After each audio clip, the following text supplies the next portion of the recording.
Hello everyone, this is me doctor Sadaf Amreen. Welcome back to my channel. और आज हम बात करेंगे paediatric gynaecology, adolescent problem and puberty. तो सबसे पहले हम शुरू करते हैं पीडियाट्रिक्स गायनेकोलॉजी। गायनेकोलॉजिकल जो डिजीज़ होती हैं वो बहुत ही रेयर होती हैं चाइल्डहुड में। When it occur the child is unaware of the nature of the illness and it's prognostic significance. जब कभी ये डिजीज़ होती हैं तो बच्चे को नहीं मालूम होता और इसकी प्रोग्नोस्टिक सिग्निफिकेंस का, ठीक है। But it's alarm and upset the parents more than animals. मगर इसके जो सिम्टम्स होते हैं उसकी वजह से पेरेंट्स जो होते हैं वो ज़्यादा परेशान हो जाते हैं।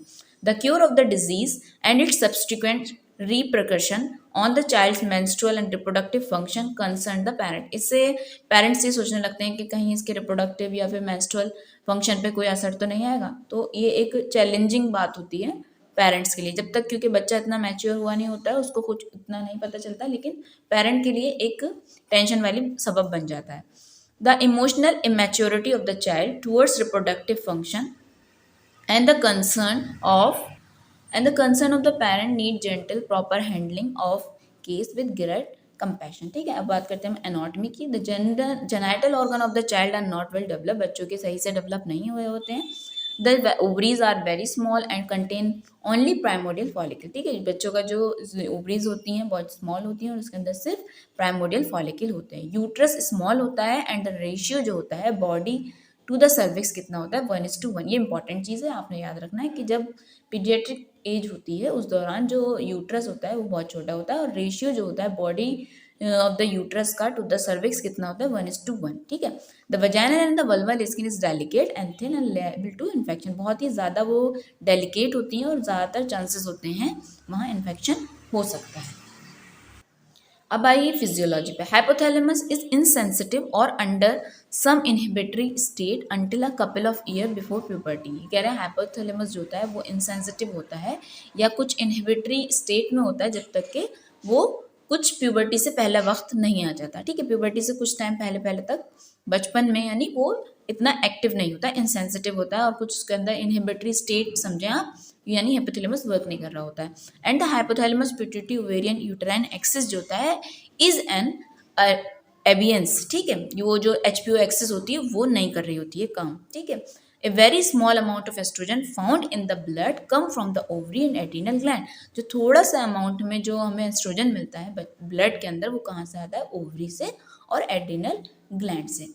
अब बात करते हैं हम न्यूनेट की। ओकेजनली होता ये है 10 से 15% केसेस के अंदर अब ब्रेस्ट नोड्यूल अपीयर करता है over the breast in the first week of life. यानी जब बच्चा पैदा होता है उसके पैदा होने के एक हफ्ते के अंदर अंदर 10 से 15% लोगों के अंदर देखने को मिलता है कि ब्रेस्ट नोड्यूल बन जाता है। ठीक है।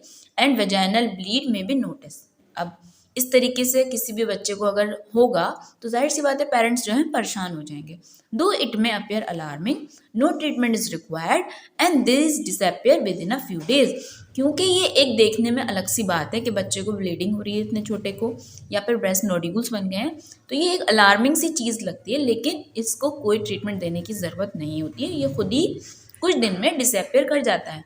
अब बात आती है ये चीज़ हो क्यों रही है। These changes are caused by the maternal estrogen circulating in the newborn causing these changes। यानी ये जो चेंजेस आए बच्चे के अंदर ये इस वजह से हुए क्योंकि जब बच्चा यूट्रस में था तो वो माँ से जुड़ा हुआ था थ्रू द अम्बिलिकल कॉर्ड। ठीक है, अब जो माँ के हार्मोन थे वो बच्चे के अंदर भी आए, तो दिस यही रीज़न है जिसकी वजह से बच्चे को ब्लीडिंग हो रही है, नोड्यूल बन गए, उन्हीं इसी हार्मोन की वजह से ये चेंजेस होते हैं। सिमिलरली म्यूकस वेजाइनल डिस्चार्ज भी देखने को मिलता है, may also notice, and hydrocolpos may produce any abdominal swelling और may be recognise on ultrasound. ये आप देख सकते हैं, ये सब चीज़ें आपको देखने को मिलती हैं। कॉन्जेनाइटल एबनॉर्मलिटीज़ क्या क्या हो सकती हैं? दीज आर रेयर एबनॉर्मलिटीज़ जैसे कि एक्टोपिक बेजेकी, यूट्रिक फेस्चुला है, इम्परफोरेट एनस है, वेजाइनल एनस है, कॉन्जेनाइटल एड्रीनल हाइपरप्लेजिया है, हेट्रोसेक्सुअलिटी है या ट्रू इंटरसेक्स है। अब इस अगर आप बुक का नाम जानना चाहते हैं तो ये बुक है शॉस की गायनेकोलॉजी की। ठीक है, मैं ये बताना आपको भूल गई थी, मैं सोचा बता दूं कभी आप जानना चाहें। The abnormalities are deal with a paediatric surgeon by a paediatric surgeon. Congenital adrenal hyperplasia need correction of the electrolyte imbalance and medical treatment. Heterosexuality, the ambiguous development mainly appear in the form of hypertrophied clitoris and fusion of the labia majora। ये कह रहे हैं कि जो development होता है वो किस तरीके से होता है, हाइपरसेचुअलिटी, हाइपरट्रॉफिक क्लाइटोरिस होगी और फ्यूजन हो जाएगा लेबिया मेजोरा का। ठीक है। The condition was noted when the pregnant woman receive norethisterone group of progesterone. ये कब डेवलप होती है इस तरीके की कंडीशन, जब प्रेग्नेंट वुमन को नॉरेथेस्टेरोन टाइप की प्रोजेस्टेरोन दी जाती है प्रेगनेंसी के दौरान। And this cause masculinisation of the female external genitalia. इससे क्या होता है, जो फीमेल का एक्सटर्नल जेनाइटेलिया होता है वो मैस्कुलाइजेशन उसके अंदर होने लगता है। This problem is eliminated bye selective safe progesterone during pregnancy. अब इसका ट्रीटमेंट क्या हुआ, इसको आप सेफ प्रोजेस्टेरोन अगर इस्तेमाल करते हैं प्रेगनेंसी के दौरान तो आप इस चीज़ को एलिमिनेट कर सकते हैं। True intersex may not be diagnosed at birth. True intersex को आप बर्थ पे नहीं डायग्नोज कर सकते।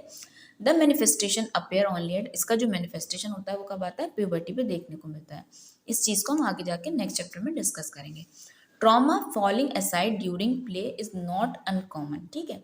Trauma cause profuse bleeding and it is treated surgically under general anaesthesia.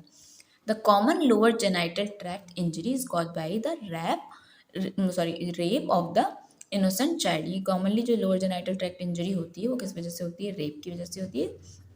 This is extremely traumatic physiologically and also become a medical legal problem। A foreign body may be accidentally inserted by the child। हो सकता है कोई foreign body insert कर ले बच्चा। And when a foul smelling vaginal discharge or sometime blood stain will appear, it require removal under anesthesia। अगर इस तरीके का होता है तो आप उसको अंडर एनेस्थीसिया रिमूव करेंगे। ट्रॉमा ज़्यादातर जो होता है कॉमा वो रेप की वजह से होता है। ठीक है। खेलने की वजह से इतना यूजुअली इतने खतरनाक इंजरी नहीं होगी। मे बी इंजरी हो सकती है तो रेप की वजह से हो सकती है या फिर फॉरेन बॉडी अगर कोई इंट्रोड्यूस कर ले बच्चा तो उसकी वजह से भी इंजरी होगी। कभी कभी फाउल स्मेलिंग डिस्चार्ज भी हो सकता है, ब्लड भी आ सकता है, तो आप उसको फिर अंडर एनेस्थीसिया रिमूव करेंगे। अब बात करते हैं इन्फेक्शंस की। Vulvovaginitis is the most common genital tract infection बच्चों में जो देखने को मिलता है। सवाल इंपॉर्टेंट है, पीजी में भी आता है, बच्चों में सबसे ज़्यादा होने वाला जेनाइटल ट्रैक्ट का इन्फेक्शन कौन सा है, तो आपका जवाब होना चाहिए वल्वोवेजिनाइटिस। अब याद रखिएगा द मोस्ट कॉमन सोर्स जो होती है इसकी थ्रेडवॉर्म इन्फेक्शन है, मोनोलियल जुवेनाइल डायबिटीज़ है। And the following prolong antibiotic therapy. क्यों होता है, या तो थ्रेडवॉर्म इन्फेक्शन की वजह से या फिर मोनोलियर इन द जुवेनाइल डायबिटीज़ की वजह से, बहुत लंबे समय से एंटीबायोटिक थेरेपी की वजह से। Lack of estrogen is responsible for poor resistance of the vulval and vaginal skin। अब एस्ट्रोजन का लैक होना ये एक वो क्या करता है, रिस्पॉन्सिबल होता है फॉर पुअर रेजिस्टेंस के लिए वल्वल और वेजाइनल स्किन के लिए। Gonococcal, chlamydial and trichomonas infection reach the genital introitus through use of toilet and infected towel. ये कहना है जो गोनोकोकल, कैलामाइडियल, जो ट्राइकोमोनास इन्फेक्शन ये कैसे पहुंचते हैं जेनाइटल ट्रैक्ट तक, टॉयलेट के इस्तेमाल करने की वजह से या फिर इन्फेक्टेड टॉवल के इस्तेमाल करने की वजह से। Tuberculosis of the vulva is very rare and appear in the form of ulcer. अगर वल्वा की ट्यूबरक्लोसिस होती है तो वो बहुत ही एक रेयर चीज़ है, रेयरली देखने को मिलती है, और उसमें क्या होता है, अल्सर्स बन जाते हैं वल्वा के ऊपर। This occur if the child sit over infected sputum while at play. यानी अगर कहीं स्प्यूटम पड़ा हुआ था उस पर अगर बच्चा डायरेक्टली अगर बैठ जाता है जब जाके ट्यूबरक्लोसिस वल्वा की होती है। ठीक है। Apart from the specific antibiotic, estrogen cream locally applied expected expedites the eradication of infection। Label adhesion may occur and these can be broken manually, but estrogen cream also help। इनको इस तरीके से आप ट्रीट कर सकते हो। Lately अब बात करते हैं हम ट्यूमर्स की। Some may be benign as cystic swelling और dermoid, but most ovarian tumor are malignant in the childhood period and have bad prognosis। ज़्यादातर जो होते हैं चाइल्डहुड के पीरियड के दौरान कैसे होते हैं, ट्यूमर मैलिग्नेंट होते हैं और बहुत ज़्यादा उनकी प्रोग्नोसिस खराब होती है। The ovarian tumour grow rapidly and appear as an abdominal tumour. जो ओवरी के ट्यूमर होते हैं वो बहुत जल्दी ग्रो करते हैं और एक एब्डोमिनल ट्यूमर के तौर पे प्रेजेंट करते हैं।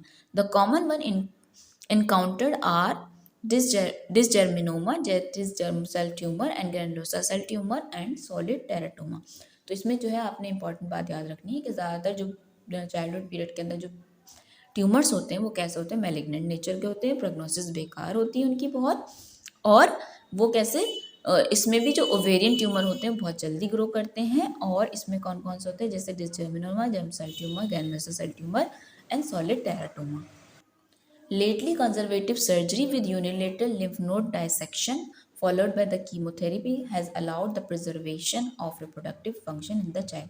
यानी कंजर्वेटिव सर्जरी करेंगे जिसकी वजह से क्या होगा, कीमोथेरेपी करेंगे बाद में, आप प्रिजर्व कर सकते हैं आप उसके रिप्रोडक्टिव फंक्शन के बच्चे के, ठीक है। Lower genital tract malignancies are sarcoma of the vulva, mixed mesodermal tumor of the vulva, vagina and the cervix in the form of grape-like tumor.